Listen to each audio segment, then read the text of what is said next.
On this James the Bike Guy, we're going to take a look at the features and designs of the Specialized Eliminator Control tire. While we're at it, we're also going to find out exactly what it weighs, so if you're interested in this, be sure to hit that subscribe button. That way you can see more videos like this in the future. So the Specialized Eliminator Control tire is a pretty neat tire. Now this is going to come in two different sidewall styles. In this particular case, it's the Control sidewall.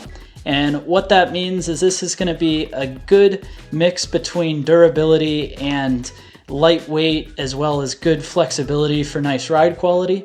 But it'll also come in a grid format, which is a much more robust casing to the tire. It adds some weight, but it also adds durability while you're at it.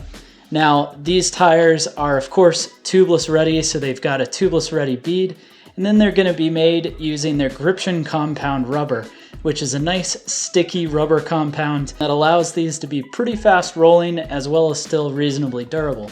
You'll notice on the tires that they're going to have ramped knobs through the center. That's because as this inflates, it's still going to roll very fast and be pretty efficient.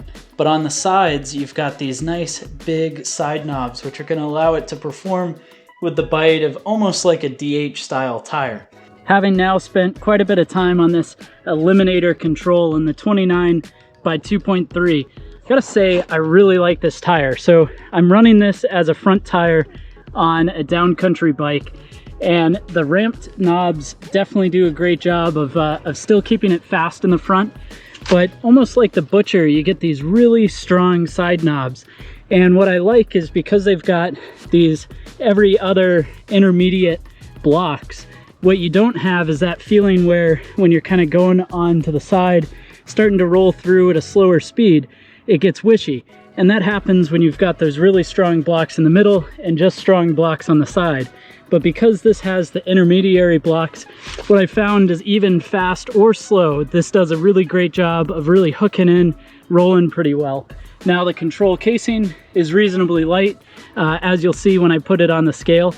And overall, I feel like these have ridden really well. The tire definitely seems to be doing good.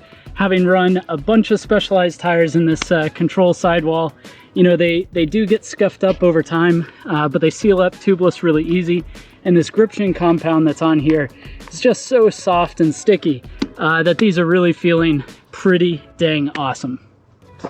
Now that we've checked out some of the features and designs of the tires, let's go ahead and see what they weigh as well as how wide they are mounted up on a wheel. And the actual weight of these tires comes in at 809 grams, which is nice to see because they have a claimed weight of 820, and I always love to see when a tire comes in weighing less than they claim. And the width of the Specialized Eliminator tires in a 29x2.3 comes in right at 61 millimeters or 2.4 inches. Thanks for watching this video on the Specialized Eliminator Control tires. Go ahead and let me know your thoughts down in the comment section below. While you're at it, leave a thumbs up if you enjoyed the video, and don't forget to hit that subscribe button. That way you can see more videos like this in the future.